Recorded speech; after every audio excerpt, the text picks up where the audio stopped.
Abra a sua Bíblia na primeira carta de João, capítulo 1, versos de 8 a 10. E como é bom poder cantar a palavra de Deus. Hoje, um dos cânticos era exatamente o texto que nesses 2 domingos nós temos meditado. Se andarmos na luz, como Ele na luz está, temos comunhão com o seu corpo, não foi assim? Se andarmos na luz, como Ele na luz está, somos perdoados, seu sangue nos purifica de todo o pecado. Mas nosso texto hoje diz, dentro do texto do cântico, esse também foi citado, 1 João 1, de 8 a 10. Se dissermos que não temos pecado algum, enganamos a nós mesmos, e a verdade não está em nós. Se confessarmos os nossos pecados, Ele é fiel e justo para nos perdoar os pecados e nos purificar de toda injustiça. Se dissermos que não temos cometido pecado, nós o tornamos mentiroso, e sua palavra não está em nós. Vamos orar. Ó Deus, em nome de Jesus, estamos diante do Senhor, e estamos diante da Tua palavra, que é perfeita, verdadeira, genuína. Ó Deus, em nome de Jesus, assim como ela está aberta diante dos nossos olhos, abre também a nossa mente para entendê-la. Fala ao nosso coração, Senhor, edifica as nossas almas, convence-nos, e acima de tudo mostra a Tua glória, a Tua majestade, a Tua grandeza, o Teu poder, a Tua sabedoria, a Tua beleza, ó Deus, na Tua palavra, na face, no rosto precioso de Teu Filho Jesus. Que enquanto meditemos nessa palavra, o Senhor faça com que nossa admiração por Ti, o nosso desejo de viver para a Tua glória, de exaltar o Teu nome, de existir sempre focado em todas as nossas escolhas e todo o nosso estilo de vida em Ti, ó Senhor. Que a Tua palavra nos faça amá-lo mais ainda. Que enquanto aprendemos a Tua verdade, nós queremos viver e morrer, se necessário for, para a Tua glória. Porque para nós o viver é Cristo. Nós Te adoramos, ó Senhor, nós Te exaltamos. Toda a glória, todo o louvor, todo o poder, toda a sabedoria, toda a honra pertencem ao Senhor. Tu és fiel e justo, Tu és perdoador e purificador. Nós Te adoramos em nome de Jesus. Amém. O grande diretor e ator Woody Allen, eu sei que alguns não gostam dos filmes dele,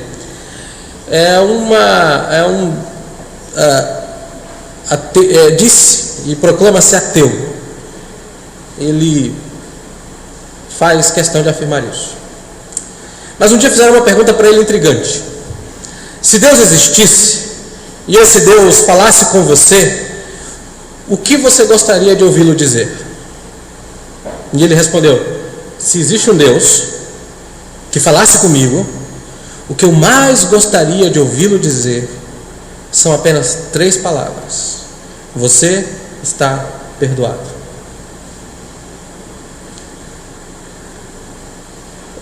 Para o Woody Allen, o problema para ele é que Deus existe.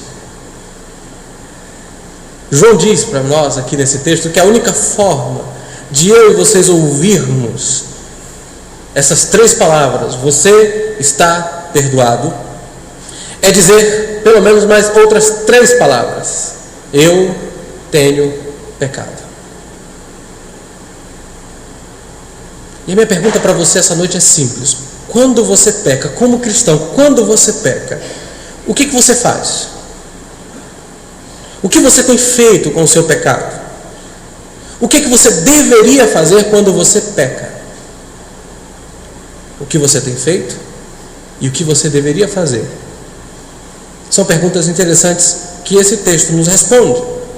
Nós vimos na semana passada que a reivindicação de ter uma relação pessoal com Deus, mas ter um estilo de vida que anda fora da luz, que não anda em comunhão com Deus, em santidade, que anda em desobediência aos seus mandamentos, é uma afirmação, uma proclamação vazia de sentido. Se você diz que tem comunhão com Deus, que é luz, e anda nas trevas, você está mentindo. Não é verdade.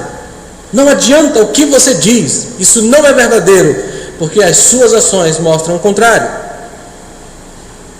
Os mandamentos de Deus são em si mesmos a expressão do caráter de Deus. São uma expressão de quem Deus é para nós. E se você diz ter comunhão com Deus, mas não tem prazer em seus mandamentos, há alguma coisa errada aí. Esse foi o primeiro falso clamor dos falsos mestres. E que nós vimos, era o falso clamor de algumas pessoas ainda hoje, que teceram e criaram para si uma imagem de um Deus que é extremamente complacente com os nossos pecados e que não é tão santo assim, tão justo assim. Agora o nosso texto, João nos apresenta a segunda e a terceira reivindicação. No verso 8, alguns daqueles falsos profetas estavam dizendo alguma coisa do tipo: eu não sou mais um pecador. Verso 8. Eles estavam negando que ainda possuíam uma natureza, ou que possuíam uma natureza pecaminosa. Mas havia também aqueles que reivindicavam que as ações e os pecados que eles cometiam não era pecado. Eu não tenho cometido pecado, é a negação do verso 10. Verso 8, eu não sou um pecador. Verso 10, eu não tenho cometido pecado. Mas agora João, então, no meio dessas duas negações, nos apresenta e nos ensina que, ao invés de pecar, ao invés de negar o pecado, nós devemos confessá-lo.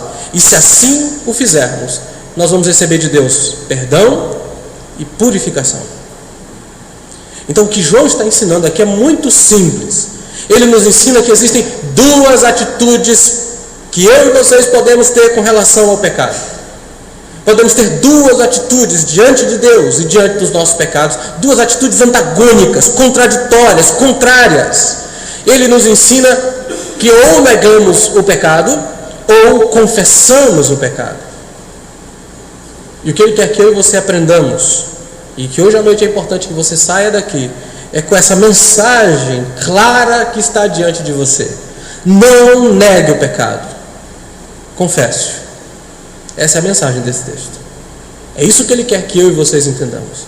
Não negue o pecado, confesse. E é isso que nós vamos ver essa noite. Não negue o pecado, confesse, diz o apóstolo João. Vamos ver em primeiro lugar. Não negue o seu pecado, versos 8 e 10. Olha só o verso 8.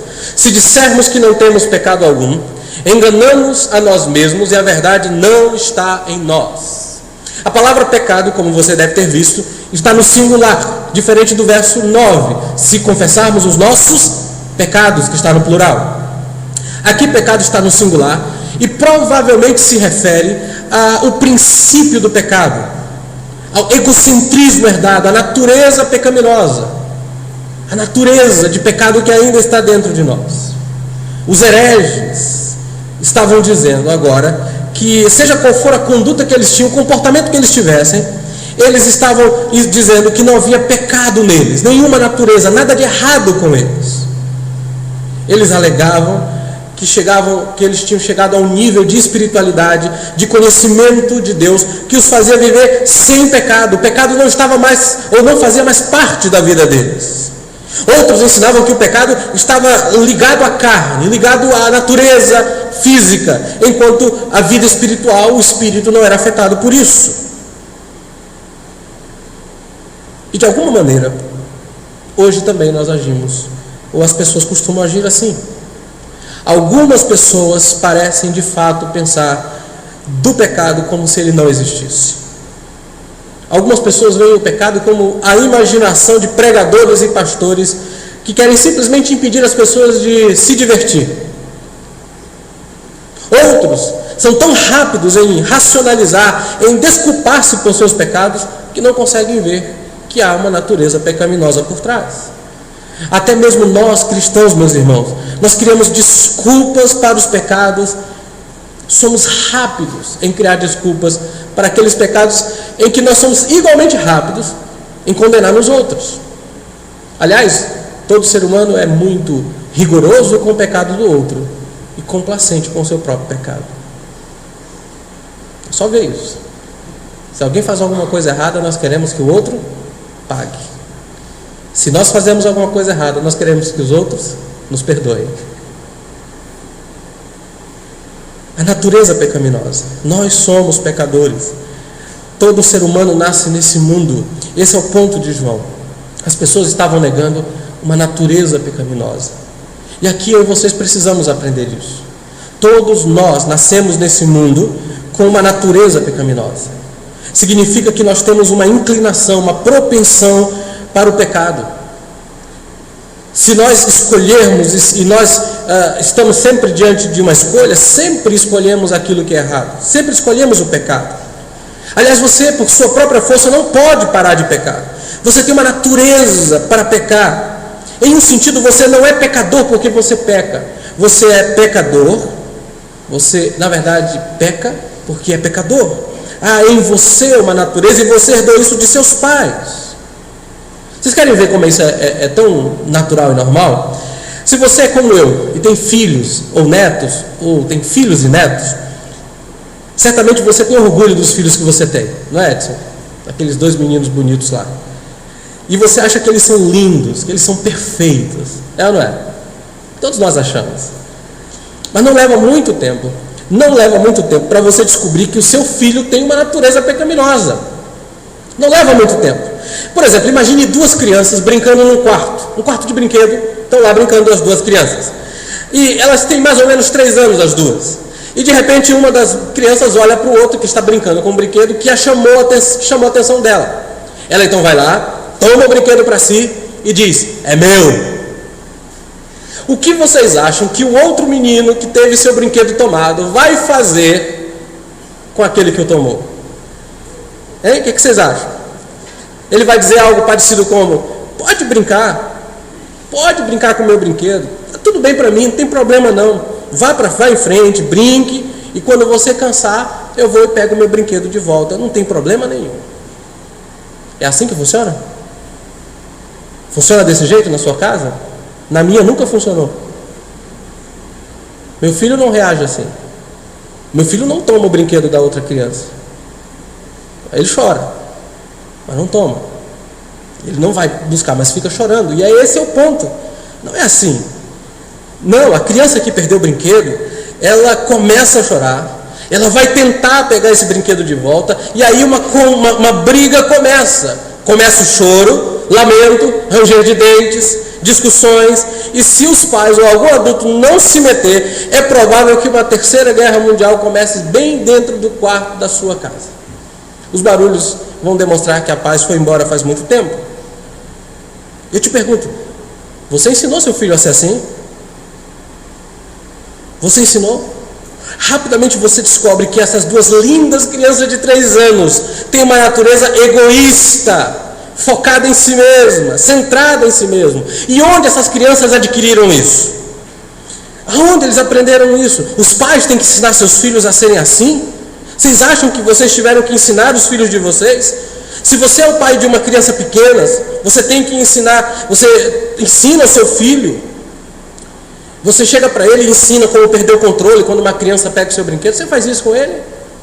Você chega para o seu filho e diz: ó filho, é o seguinte, quando outra criança pegar o seu brinquedo, você vai lá, pega de volta e diz: é meu, é meu. Você faz isso? Você não precisa fazer isso. Você não precisa. Ele faz isso naturalmente. Já está gravado no coração dele. Veio de fábrica. Está lá. Você tem que ensinar o contrário.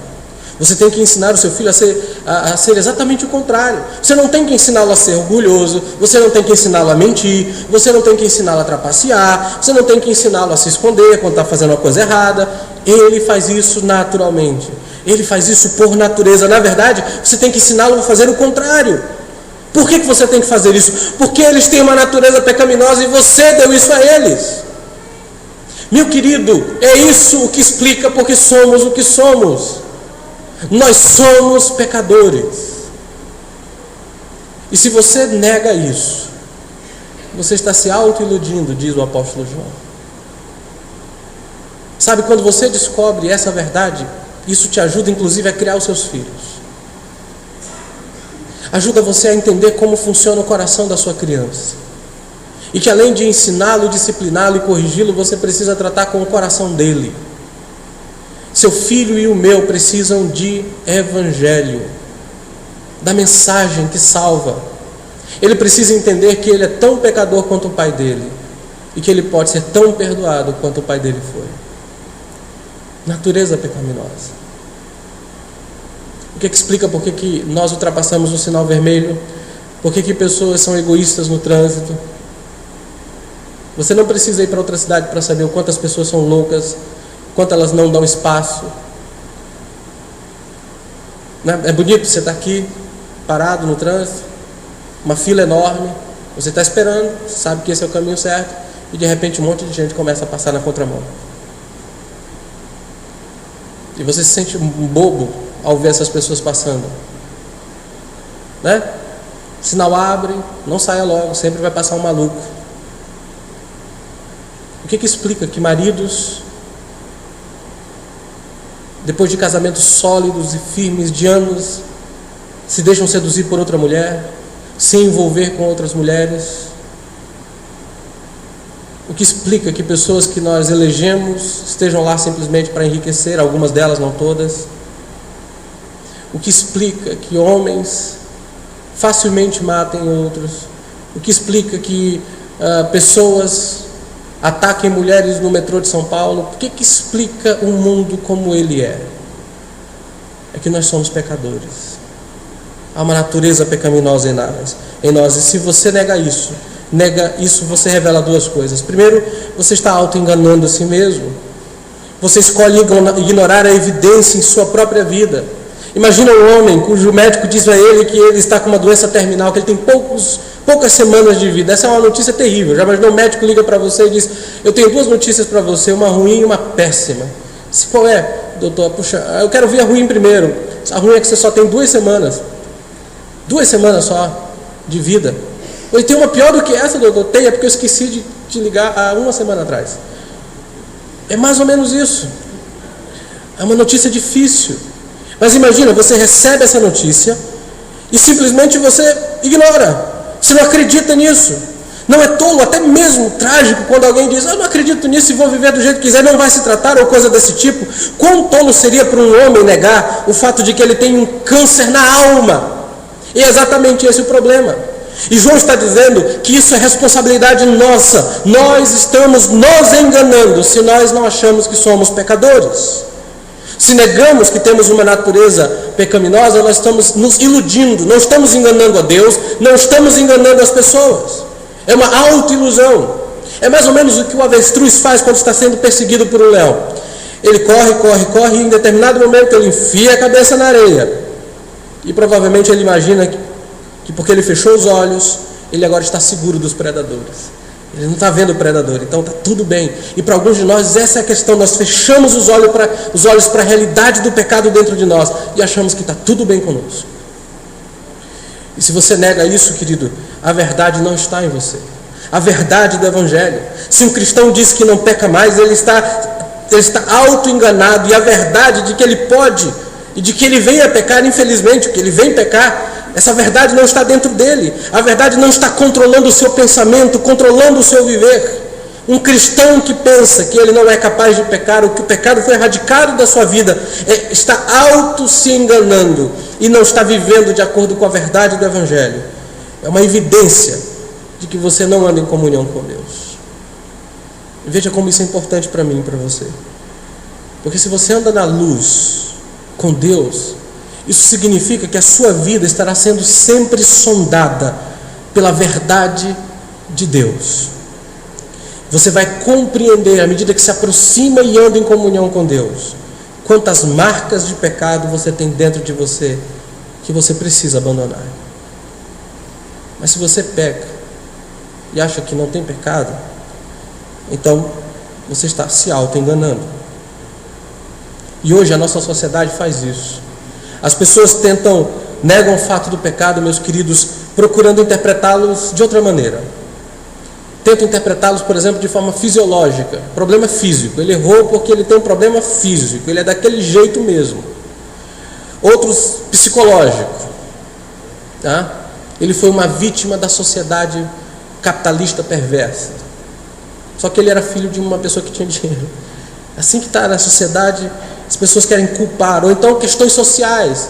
Culpa-se as questões sociais. Nós somos o povo da América Latina, porque se nós fôssemos o povo da América do Norte, nós teríamos um outro comportamento.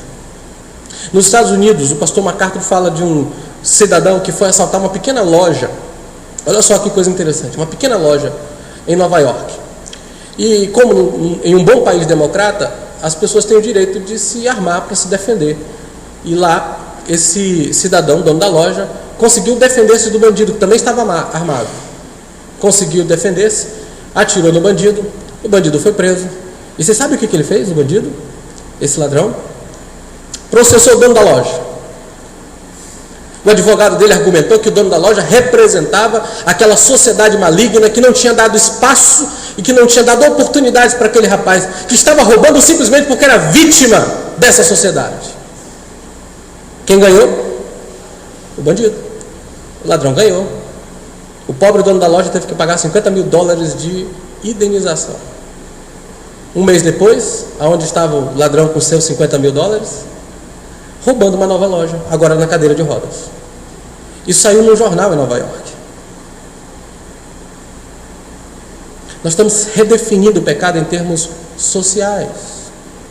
Há pouco tempo, um representante de um dos partidos políticos que estão no comando do governo disseram que se uma pessoa entrar em algum lugar para roubar, não é errado roubar, desde que o que levou ela a roubar é sustentar a família. Nós estamos tentando redefinir as coisas. A nossa sociedade, às vezes a própria igreja evangélica tenta redefinir o pecado e não achá-lo tão grave, ou não achar que a pessoa é pecadora. Sabe, o seu filho, o meu filho, precisa ser ensinado o que é pecado também. Não seja complacente com o erro dele. Descubra que o que está por trás disso, dele, é a natureza pecaminosa. Não tente desculpar o seu pecado de outra forma. Você precisa entender que é pecador. Mas você pode também negar isso ao negar as ações pecaminosas, verso 10. Ele diz, se dissermos que não temos cometido pecado algum.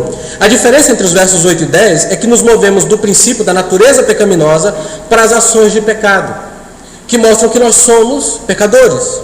São sintomas externos que confirmam o mal dentro de nós. É da natureza humana negar o pecado. É só ver isso. Nós não encaramos a realidade do nosso pecado. Nós rapidamente transferimos a culpa para outra pessoa. Isso a gente faz desde o jardim do Éden. Adão, o que foi que você fez? Foi a mulher que o Senhor me deu. A culpa é sua e dela. O Senhor porque me deu ela porque me deu de comer. A culpa é sua, não é minha culpa. Não tinha nada. Eu estava em paz, aqui era um paraíso até ela chegar. Não. E de lá para cá, sempre é a culpa do outro. Paul Tripp, um grande pregador, diz que quando alguns de nós estouram de raiva, não é porque as pessoas nos fizeram estourar de raiva. Nós estouramos porque foi revelado finalmente o que estava lá dentro de nós. E eu tenho que aprender isso todo dia. É o meu coração, está dentro de mim. Negar a natureza pecaminosa, colocar a culpa, passamos a culpa para outra. E quem faz isso, negar isso, é o tipo mais grotesco de trevas. Acontece o tempo inteiro na nossa cultura. A última coisa que nós seres humanos fazemos é admitir que nós pecamos, nós erramos. Para alguns de nós, chegar para um outro irmão que falhou com a gente, ou que nós falhamos com ele, é tão difícil chegar para ele, meu querido, me perdoa, eu pequei contra você. Antes de fazer isso, nós tentamos argumentar dentro da nossa mente inúmeras questões que pudessem provar por A mais B que o que nós fizemos não é culpa nossa, é culpa dele. Nós tentamos fazer isso. É muito difícil pedir perdão para algumas pessoas, porque nós não temos, é da nossa natureza. Em nossa sociedade, estamos negando o pecado de diversas maneiras. Por exemplo, deixa eu listar uma série de coisas que eu ouvi de pessoas, pessoalmente. De um rapaz que estava cometendo adultério, ele disse, pastor, eu não acredito que eu estou pecando. Eu finalmente encontrei o amor da minha vida, e não era a minha esposa.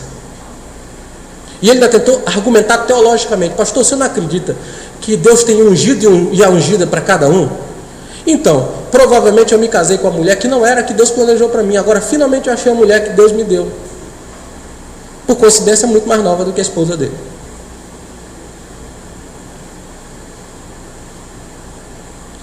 Um jovem me disse: pastor, eu não vejo nenhum problema de me envolver sexualmente com a minha namorada. Nós vamos nos casar e eu a amo. Enquanto a Bíblia diz que o sexo é uma coisa para ser feita dentro do casamento, dentro de uma relação pactual.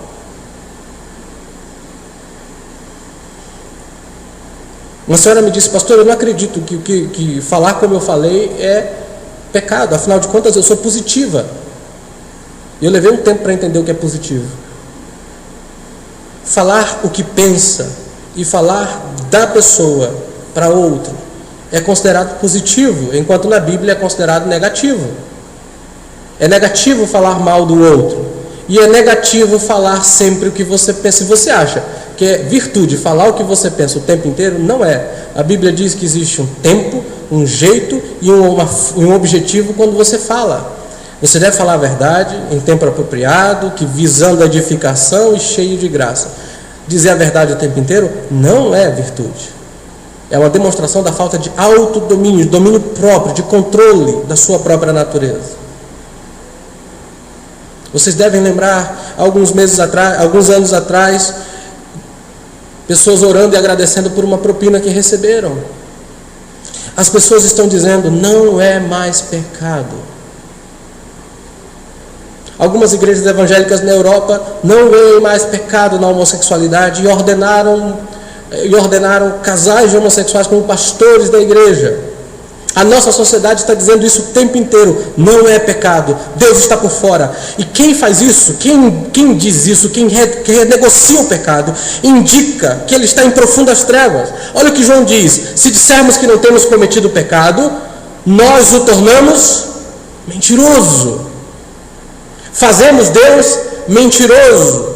Negamos o diagnóstico de Deus sobre o nosso estado. Fazemos com que ele pareça completamente enganado, ultrapassado e errado. Dizemos que a sua revelação não é verdade.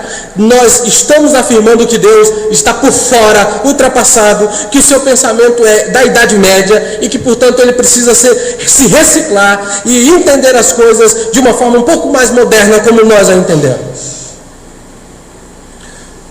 Só que quem define o que é certo e errado é Deus e não nós. Quem diz o que é pecado é o Senhor Deus, não eu e você. Toda vez que você diz: eu não considero isso pecado, quando a Escritura claramente diz é pecado, você está dizendo: Deus está errado, Deus é mentiroso. E veja bem, não é a igreja, não é o pastor, é Deus, porque em sua palavra ele diz o que é pecado. E ele diz que, se isso é verdade, a palavra de Deus não está em você. A revelação de Deus em Cristo não está em você. Essa revelação não entrou em você. E é provável que esse estado último revele que você não é um cristão, que você não pertence a Deus. Sabe, queridos, é possível suavizar a seriedade do pecado que nós cometemos. E o que nós queremos é que você entenda isso. Não faça isso. Nós sempre tentamos fazer com que nosso pecado não pareça tão grave e sério. Não faça isso. Não achamos que erramos, pois não ofendemos a Deus. Não faça isso. Culpamos os outros pelos erros que nós cometemos. Não faça isso. Porque você vai estar se enganando e chamando Deus de mentiroso. E quem aqui gostaria de chamar Deus de mentiroso? Quem de nós aqui tem coragem de dizer para Deus: o Senhor está errado? É fácil chegar para sua esposa e dizer: você está errada, minha filha. É fácil chegar para o seu pai e dizer: papai, o Senhor está errado. Ou então para o pastor: pastor, o Senhor está errado. Mas eu desafio você a chegar e dizer: ó Senhor, o Senhor está errado. O Senhor está enganado. O Senhor errou nesse aspecto. Ninguém faz isso. Ninguém faria isso. Mas dia a dia, quando negamos que o que fazemos é pecado, nós estamos fazendo isso no rosto de Deus. Não negue o seu pecado. Não faça isso. Não tente negociar. Sabe, nós somos um povo da cultura do jeitinho. Nós tentamos dar um jeito, né? para que a coisa se encaixe. Não, vamos dar um jeitinho aqui, vamos arrumar aqui, vamos fazer o negócio ficar bonitinho. Não funciona no reino dos céus. Não tem como dar jeito, não tem como encaixar, não tem como arrumar ali e aqui, não tem como fazer isso. Não negue o seu pecado. Quando você for convencido por Deus, pelo Espírito que habita em você, de alguma atitude errada, não negue, não ponha a culpa em outro, não transfira a culpa para ninguém, não tente negociar, não tente racionalizar o seu pecado, querido. Não tente. Não faça isso, porque você vai estar se enganando. E pode ser que você chegue ao estado de blasfemar desse jeito, dizendo que Deus é mentiroso. Ora, se eu não devo negar o pecado, então o que eu devo fazer? Verso 9. Não negue o pecado, mas confesse-o. Confesse o seu pecado. Olha o que diz o verso 9. Se confessarmos os nossos pecados, Ele é fiel e justo para nos perdoar os pecados e nos purificar de toda injustiça. Lembre-se do que você pode fazer com o seu pecado. Você pode negá-lo, você pode tentar cobri-lo, você pode confessá-lo, ou você pode confessá-lo. O salmista no Salmo 32 diz: enquanto calei os meus pecados, foi isso que ele fez. Provavelmente ele levou um ano inteiro negando, ocultando, tentando esconder, tentando abafar dentro do seu coração o seu pecado. Só que enquanto ele fez isso, os ossos dele estavam doendo, seu corpo estava angustiado, sua paz foi embora, sua alegria se tornou em sequidão de estio, porque não tem como fazer isso. O cristão verdadeiro, habitado pelo Espírito Santo, é incomodado pela obra da graça, em fazer convencer-nos de que somos pecadores. Mas se Deus faz isso, você pode tentar encobrir isso. Mas a Escritura diz que aquele que confessa o seu pecado alcança a misericórdia. Confissão deveria ser sempre a resposta natural no momento em que nos tornamos conscientes do nosso pecado pessoal. Mas a natureza humana, sendo o que é, nós às vezes tentamos minimizar a seriedade do nosso pecado. Mas João diz: confessamos. Se confessamos. Se eu nego o pecado, eu chamo Deus de mentiroso. Se eu confesso, eu estou dizendo que Deus está certo. Porque a palavra confessar significa dizer a mesma coisa, concordar com o que a outra pessoa está dizendo, admitir. Quando você confessa o seu pecado, você está concordando com Deus que o que Ele diz sobre o pecado é verdade. É uma admissão de culpa. Confessar o seu pecado não é apenas dizer: eu fui pego, descobriram a coisa que eu fiz. Algumas pessoas não estão arrependidas dos seus pecados simplesmente porque foram pegas. Enquanto elas não tivessem sido pegas no seu pecado, elas continuariam lá pecando, sem ser convencidas. E aí alguém diz: puxa, eu fui pego, eu sinto muito, me perdoa, eu não quero mais fazer isso. Não, confissão de pecado é ir ao lugar onde você honestamente concorda com Deus sobre o que você fez. Você concorda com o diagnóstico de Deus a seu respeito. Você reconhece que uma ação particular, um curso de comportamento é moralmente errado. Você admite que você é pessoalmente culpado daquele erro. Isso inclui ódio, senso de culpa, uma determinação de abandonar o erro. Significa uma genuína contrição em busca de perdão na presença de Deus. Como o salmista no Salmo 51, que diante de Deus ele diz: errei, pequei contra ti somente. O Senhor está certo, eu errei. Só que o que ele diz depois é mais forte ainda: portanto, o que o Senhor disser está certo.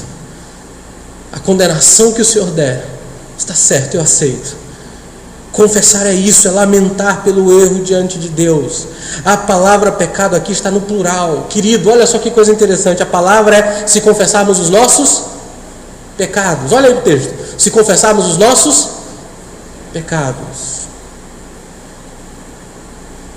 Quando ele coloca no plural, ele está dizendo que você não deve só reconhecer que tem uma natureza pecaminosa, mas você deve reconhecer, e isso vai implicar em uma detalhada e específica confissão dos teus pensamentos, palavras, ações e atitudes que você cometeu. Inclui o bem que você omite e o mal que você pratica. Não é confessar como a gente às vezes faz. Passamos o dia inteiro, chegamos cansados, vamos para o quarto orar, lemos um salmo, de preferência bem pequenininho, estamos cansados, dobramos os joelhos e dizemos: ó Senhor, obrigado por esse dia tão abençoado. Perdoa os meus pecados, até aqueles que eu nem sei. Em nome de Jesus, amém. Não, Deus quer que você vá até Ele e diga: ó Deus, como eu fui grosseiro com a minha filha. E eu fui grosseira com ela porque eu sou tão orgulhoso, que eu não sei reconhecer quando ela está certa. Ou então: Senhor, me perdoa porque hoje eu fui tão insensível às emoções da minha esposa. Ela queria atenção e eu não dei. E por trás disso está o meu orgulho. Eu só quero saber do meu descanso e do meu bem-estar. Ou então você dobra o joelho: Senhor, hoje eu me encontrei com uma irmã da igreja, um irmão da igreja, e tudo que eu fiz foi falar mal de um outro irmão da minha igreja. Senhor, como eu sou mau, como eu sou perverso.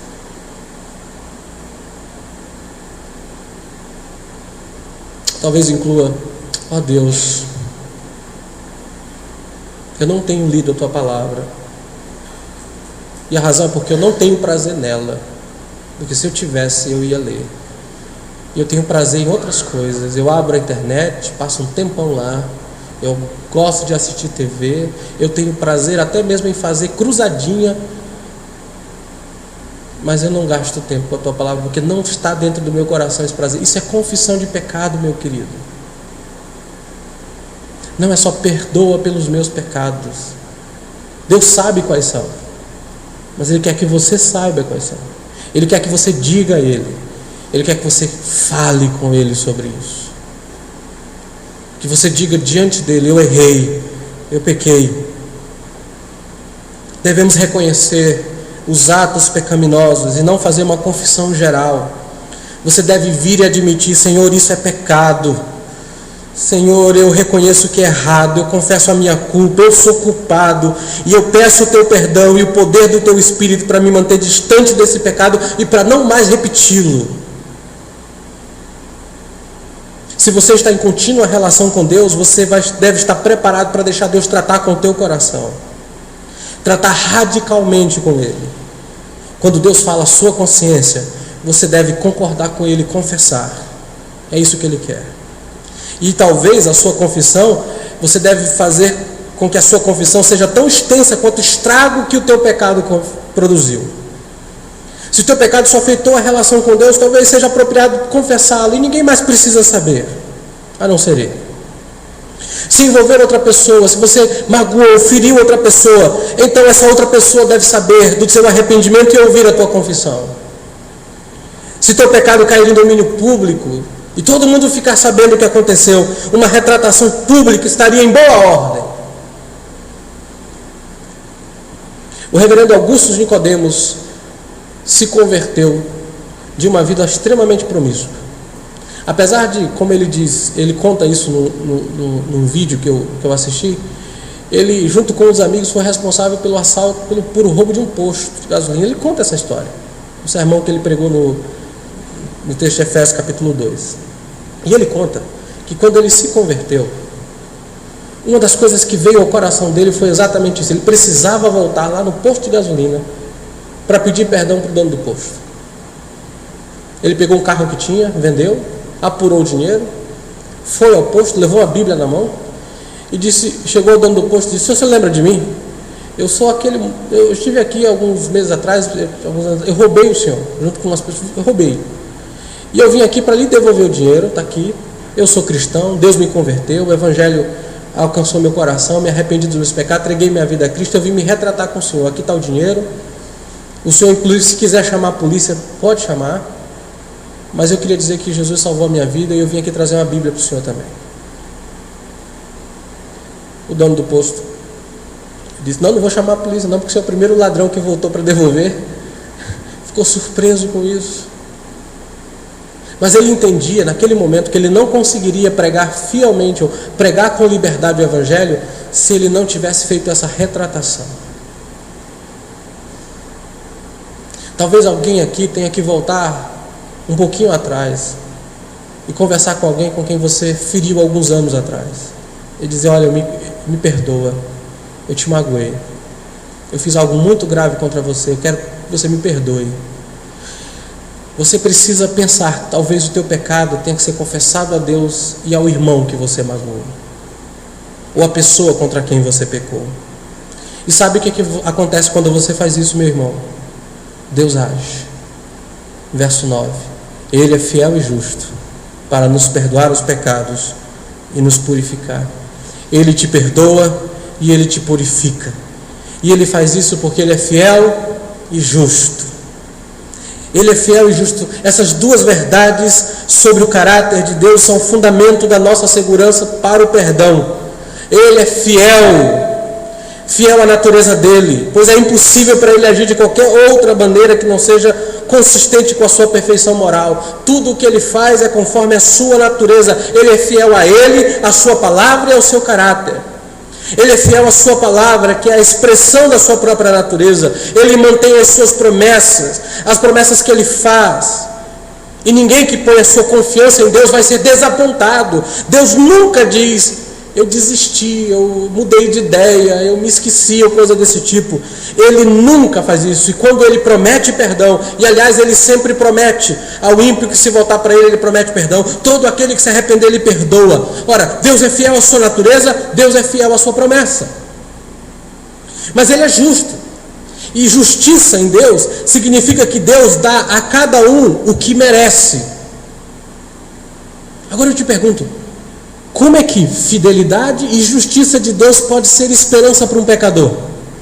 Pensa bem, se ele é fiel e justo, o que o pecador merece quando peca? O salário do pecado é? O salário do pecado é a morte.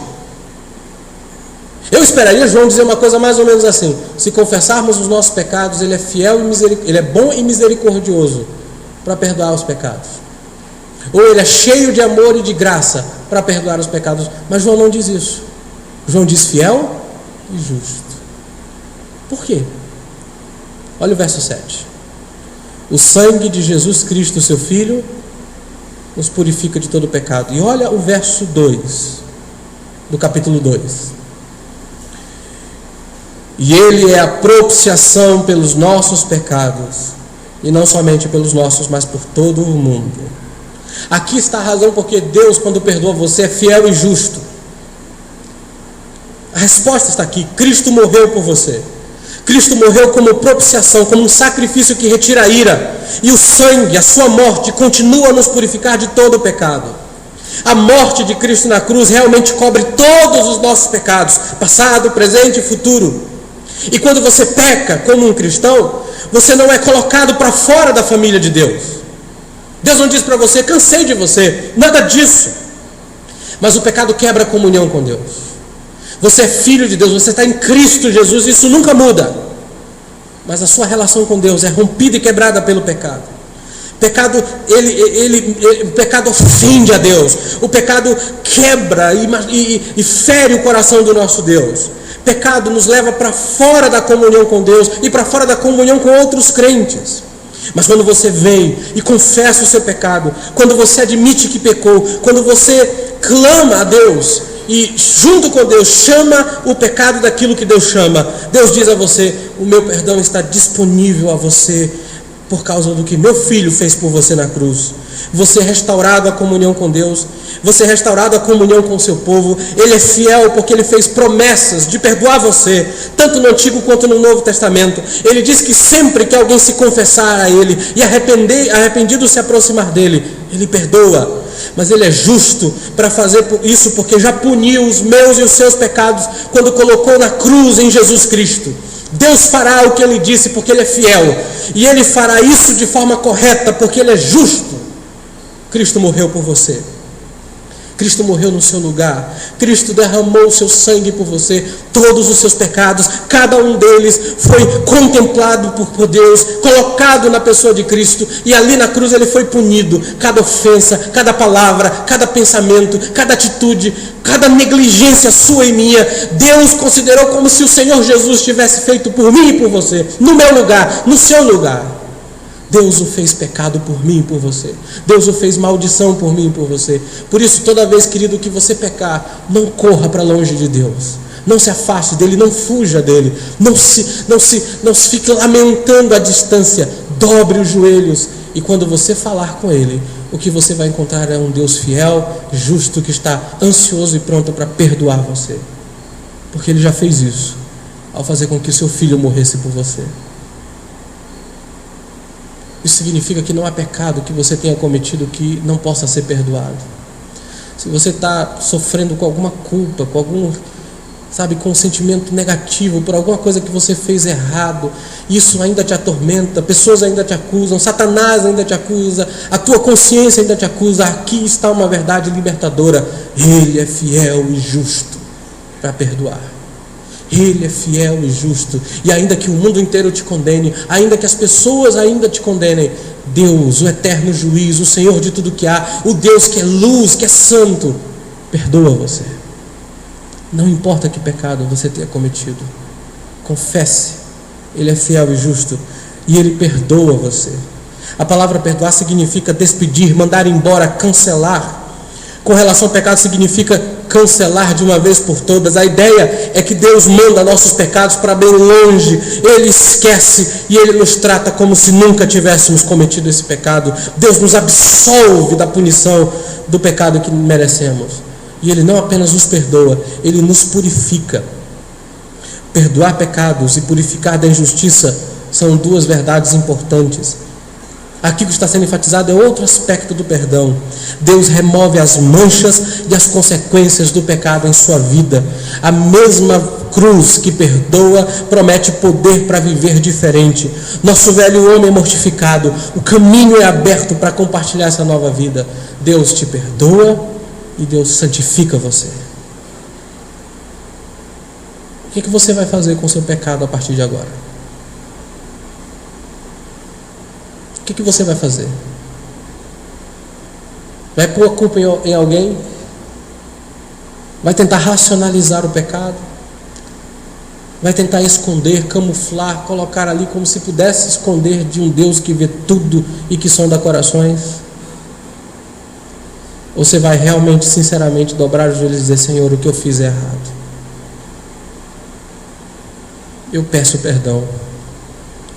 Querido, se você fizer isso, sempre que você fizer, um Deus que ama muito você e que é fiel e justo vai te perdoar. Talvez você tenha alguém na sua vida que, por causa de um erro que você cometeu, nunca vai te perdoar. Mas Deus não. Se você se arrepender, Ele sempre perdoa você.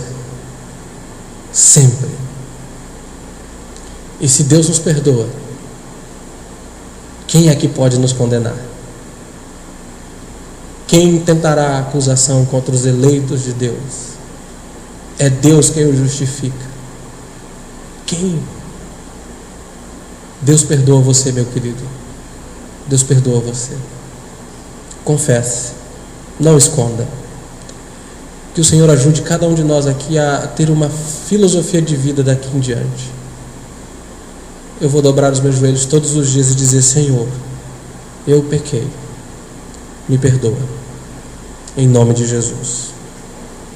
Se você veio essa noite aqui e ainda não tinha entendido essa verdade, você não tinha percebido que você é um pecador, que faz coisas de pecador, e que o pecado traz ofensa a um Deus santo, mas hoje você entendeu. Então você precisa ir para a fonte inesgotável e infinita de perdão. Sabe, Deus amou o mundo de uma forma que ninguém jamais amará. Ele deu o objeto supremo do seu amor, Jesus Cristo. E Jesus veio ao mundo e morreu na cruz. Não para a gente comprar um crucifixo e usar, uma cruzinha e usar como adorno no dia a dia. Ele veio para que a sua vida seja salva, para que os seus pecados sejam perdoados. A resposta para Woody Allen é: existe sim um Deus. E em Jesus Cristo, se você confia em Jesus, essas 3 palavras são ditas por Deus a nós: você está perdoado. Se você hoje à noite entregar sua vida a Cristo, se você se voltar para Ele confessando os seus pecados, se você entregar sua vida e dizer: eu pequei, eu sou um pecador, eu preciso do teu perdão, então Deus vai te perdoar, vai te purificar, vai te aceitar, vai te adotar, vai te receber na sua família. Faça isso agora. Entregue a sua vida a Cristo. Confie em Jesus. Ele é o único que pode perdoar você e te salvar. E eu, se fosse você, iria hoje logo. E olha que nós não estamos falando sobre ser de uma igreja, estamos falando sobre sua relação com Deus. Deus ama você e Ele vai perdoá-lo toda vez que você se arrepender e for a Ele. Mas você precisa tomar uma iniciativa imediata de ir a Ele agora e encontrar o seu perdão, que já está disponível para todo aquele que se aproxima de Jesus. Pois Jesus diz que todo aquele que o Pai me dá, esse virá a mim, e o que vem a mim, de maneira nenhuma o lançarei fora. Se você for a Jesus, você vai ser recebido, aceito e perdoado. Creia nele, entregue sua vida a Ele agora, em nome de Jesus.